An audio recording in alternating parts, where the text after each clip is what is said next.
ನಿಮ್ಮ ರಿಲೇಶನ್‌ಶಿಪ್ಪಲ್ಲಿ ನಿಮ್ಮ ಪಾರ್ಟ್ನರ್ ಏನಾದರೂ ಚೀಟಿಂಗ್ ಮಾಡ್ತಾ ಇದ್ರೆ, ಸೊ ಈ ಲಕ್ಷಣಗಳಿರುತ್ತೆ. ಬಟ್ ಇದನ್ನ ಒಳ್ಳೆದಕ್ಕೆ ಉಪಯೋಗಿಸಿ, ಆ ಲಕ್ಷಣಗಳು ಕಂಡಾಗ ಅದನ್ನ ಕೂರಿಸ್ಕೊಂಬಿಟ್ಟು ಅವ್ರಿಗೆ ಅರ್ಥ ಮಾಡಿಸಿ, ಮತ್ತೆ ನಿಮ್ಮ ರಿಲೇಶನ್‌ಶಿಪ್ ಚೆನ್ನಾಗಿ ಮಾಡ್ಕೊಳ್ಳೋಕೆ ಯೂಸ್ ಮಾಡಿ. ಸೊ ಇದರಿಂದ ನೆಗೆಟಿವ್ ಥಿಂಕ್ ಬರ್ಲಿಕ್ಕೆ ಅದು ಬಿಡಬೇಡಿ. ಓಕೆ.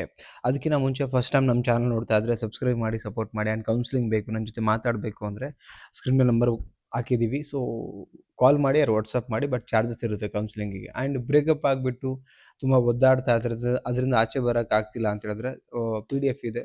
ವಾಟ್ಸಪ್ಪಲ್ಲಿ PDF ಅಂತ ಕಳಿಸ್ಕೊಡಿ. ಬಟ್ PDFಗೂ ಚಾರ್ಜಸ್ ಇರುತ್ತೆ, ಫ್ರೀ ಇರಲ್ಲ. ಓಕೆ. ಸೊ ನಿಮ್ಮ ಪಾರ್ಟ್ನರ್ ಚೀಟ್ ಮಾಡ್ಬೇಕಾದ್ರೆ ಏನೇನು ಚೇಂಜಸ್ ಇರುತ್ತೆ ನೋಡ್ತಾ ಹೋಗೋಣ. ಫಸ್ಟ್ ಪಾಯಿಂಟ್ ಏನಂದರೆ, ಫೋನನ್ನು ಅತಿಯಾಗಿ ಹೈಡ್ ಮಾಡ್ತಾ ಹೋಗ್ತಾರೆ. ಈಗ ನೋಡಿ, ಒಂದು ಟ್ರಾನ್ಸ್ಪರೆನ್ಸಿ ಅಂತ ಹೇಳಿದ್ರೆ ಫೋನಲ್ಲೂ ಇರಬೇಕು, ವ್ಯಕ್ತಿಯಲ್ಲೂ ಇರಬೇಕಾಗತ್ತೆ. ಆ ಟ್ರಾನ್ಸ್ಪರೆನ್ಸಿನ ಮುಚ್ಚಿಡ್ತಾ ಇದ್ದಾರೆ ಅಂತ ಹೇಳಿದ್ರೆ ಎಲ್ಲೋ ಒಂದು ಕಡೆಗೆ ನೀವು ಸ್ವಲ್ಪ ಎಚ್ಚೆತ್ತುಕೊಳ್ಬೇಕಾಗತ್ತೆ. ಬಿಕಾಸ್ ಇವತ್ತು ಅಫೇರ್ಸ್ ಇಲ್ಲಿಗಲ್ ಅಂತ ಏನು ಹೇಳ್ತೀವಿ is going through like phone call, going through social media, going through phone over all. ಅದನ್ನು ಹೈಡ್ ಮಾಡ್ತಾ ಇದ್ದಾರೆ ಅಂತ ಹೇಳಿದ್ರೆ ಆಲ್ಮೋಸ್ಟ್ ಡೆಫಿನೆಟ್ಲಿ ಹೈಡ್ ಮಾಡೋದು. ಈಗ ಆ್ಯಕ್ಚುಲಿ ಹೈಡ್ ಮಾಡ್ತಿಲ್ಲ ಅಂತ ಬಂದಾಗ ಹೈಡ್ ಯಾಕೆ ಮಾಡಬೇಕು? ನೀವು ಕರೆಕ್ಟ್ ಆಗಿದ್ರೆ ಎಲ್ಲ ಪಾಸ್ವರ್ಡಿಂದ ಹಿಡ್ಕೊಂಡು ಕಂಪ್ಲೀಟ್ಲಿ ಓಪನ್ ಅಪ್ ಇರಬೇಕಲ್ಲ, ಟ್ರಾನ್ಸ್ಪರೆಂಟ್ ಆಗಿರ್ಬೇಕಲ್ವಾ? ಸಮಥಿಂಗ್ ಹೈಡ್ ಇದೆ ಅಂತ ಹೇಳಿದ್ರೆ ಸಮಥಿಂಗ್ ಇಸ್ ದೇರ್, ಏನೋ ಇದೆ ಅಂತ ಅರ್ಥ ಅಲ್ಲಿ. ಫಸ್ಟ್ ಒಂದು ಸಿಂಪ್ಟಮ್ಸ್. ಸೆಕೆಂಡ್ ಏನಂತೇಳಿ, ವರ್ತನೆಯಲ್ಲಿ ಹಠಾತ್ ಬದಲಾವಣೆಗಳಿರುತ್ತೆ. ಬಿಫೋರಲ್ಲಿ ಹೇಗೆ ವರ್ತನೆ ಮಾಡ್ತಾ ಇದ್ರು, ಈಗೇನು ವರ್ತನೆ ಇರುತ್ತೆ. ಬಿಫೋರಲ್ಲಿ ಏನು ಕಾಳಜಿ ತೋರಿಸ್ತಾ ಇದ್ರು, ಈಗೇನು ಕಾಳಜಿ ತೋರಿಸ್ತಾರೆ. ಬಿಫೋರಲ್ಲಿ ರೆಸ್ಪಾನ್ಸ್ ಹೆಂಗಿತ್ತು, ಈಗೇನು ರೆಸ್ಪಾನ್ಸ್ ಬರ್ತಾ ಇದೆ. ಈ ಕಾಟಾಚಾರಕ್ಕೆ ಬದುಕ್ತಾ ಇದ್ದಾರೆ, ಕೇರ್ ಮಾಡಲ್ಲ. ಏನೋ ಜಗಳ ಆಗತ್ತೆ ಅನ್ನೋ ಕಾರಣಕ್ಕೆ ಸೊಸೈಟಿಗೆ ಬದುಕಬೇಕು ಈ ಒಂದು ಹಂತದಲ್ಲಿ ಬದುಕ್ತಿರ್ತಾರೆ. ಇದು 100% ಬದಲಾವಣೆಗಳಾಗಿದೆ, ಚೇಂಜಸ್ ಆಗಿದೆ ಅಂತ ಅರ್ಥ ಅವರಲ್ಲಿ.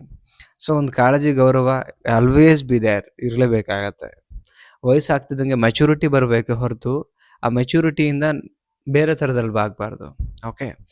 ನೆಕ್ಸ್ಟ್ ಪಾಯಿಂಟ್, ಸಮಯದ ಬಗ್ಗೆ ಸುಳ್ಳು ಹೇಳಕ್ಕೆ ಶುರು ಮಾಡ್ತಾರೆ. ಆ್ಯಕ್ಚುಲಿ ಈಗ ಸಮಯದ ಬಗ್ಗೆ ಸುಳ್ಳು ಅಂತ ಹೇಳಿದ್ರೆ, ನೀವು ಸಮಯ ಕೇಳ್ತಿರ್ತೀರಿ, ಆ ಟೈಮಲ್ಲಿ ಅವರೆಲ್ಲೋ ಬಿಸಿ ಅಂತ ತೋರಿಸ್ಕೊಳ್ತಾರೆ, ಇನ್ಯಾವುದ್ರಲ್ಲೋ ಬಿಸಿ ಆಗಿಬಿಡ್ತಾರೆ, ನಿಮ್ಮ ಹತ್ರ ಸಮಯ ಕೊಡಲ್ಲ. ಎಲ್ಲೋ ಹೋದರೆ ಅದನ್ನು ಸುಳ್ಳು ಹೇಳ್ತಾರೆ, ಹೇಳ್ದಂಗೆ ಹೊರಟ್ಬಿಡ್ತಾರೆ.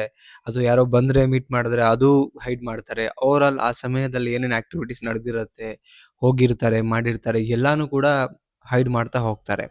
ಸೊ ಹೈಡ್ ಮಾಡೋ ನೆಸೆಸಿಟಿ ಇಲ್ಲ, ನೀವು ಪ್ರಾಂಪ್ಟ್ ಇದ್ದೀರಾ ರಿಲೇಷನ್ಶಿಪ್ಪಲ್ಲ ಅಂತ ಹೇಳಿದ್ರೆ. So most of the cases, most of the people ಹೇಳ್ತಾರೆ.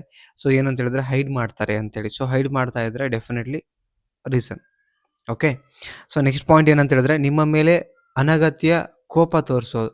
ಲೈಕ್ ಅನಗತ್ಯ ಕೋಪ ಅಂದರೆ ಅವಶ್ಯಕತೆ ಇರಲ್ಲ. ಆ್ಯಕ್ಚುಲಿ ಅವಶ್ಯಕತೆ ಇದ್ದಾಗ ಮಾತ್ರ ಕೋಪ, ಕಣ್ಣೀರು, ಮಾತುಗಳಿರಬೇಕು. ಅವಶ್ಯಕತೆ ಇದ್ರೂ ಅನಗತ್ಯ ಅಂತ ಹೇಳ್ತೀವಿ. ಅಗತ್ಯತೆ ಇಲ್ಲದೆ ಹೋದರೂ ಸುಮ್ಮನೆ ಕೋಪ ಮಾಡ್ಕೊಳ್ಳೋದು, ಸುಮ್ಮನೆ ಜಗಳ ಮಾಡ್ಕೊಳ್ಳೋದು ಮಾಡಿದ್ರೆ, ಸೊ ನಿಮಗೆ ದೂರ ಮಾಡ್ಕೊಳ್ಳೋಕ್ಕೆ, ಮನಸ್ಸಿಂದ ದೂರ ಮಾಡೋಕ್ಕೆ, ನೀವು ಚೆನ್ನಾಗೇ ಇರಬಾರ್ದು. ಹಂಗೆ ಮಾಡೋಕ್ಕೆ ಸಾಧ್ಯ? ಚೆನ್ನಾಗಿರಬಾರ್ದು ಅನ್ನೋ ಇಂಟೆನ್ಷನ್ಗೆ ಹಿಂಗೆ ಮಾಡಿ ಕೋಪ ಮಾಡಿ ಜಗಳ ಮಾಡ್ತಾರೆ. ನೀವು ಚೆನ್ನಾಗಿ ಮಾತಾಡಿದಾಗ, ಕೋಪ ಮಾಡ್ಕೊಂಡೇ ಇದ್ದಾಗ ನೀವು ಚೆನ್ನಾಗಿರ್ತೀರ ತಾನೇ? ಆ ಚೆನ್ನಾಗಿರಬಾರ್ದು ಅನ್ನೋ ಇಂಟೆನ್ಷನ್ ಅವರಲ್ಲಿರುತ್ತೆ, ಹಾಗಾಗಿ ಹಾಗೆ ಮಾಡ್ತಾರೆ. ಓಕೆ. ಸೊ ನೆಕ್ಸ್ಟ್ ಪಾಯಿಂಟ್ ನೋಡೋದಾದರೆ, ಎಮೋಷ್ನಲಿ ಕನೆಕ್ಷನ್ ಕಡಿಮೆ ಆಗಿರುತ್ತೆ. ಎಮೋಷ್ನಲ್ ಕನೆಕ್ಟಿವಿಟಿ ತುಂಬ ಕಡಿಮೆ.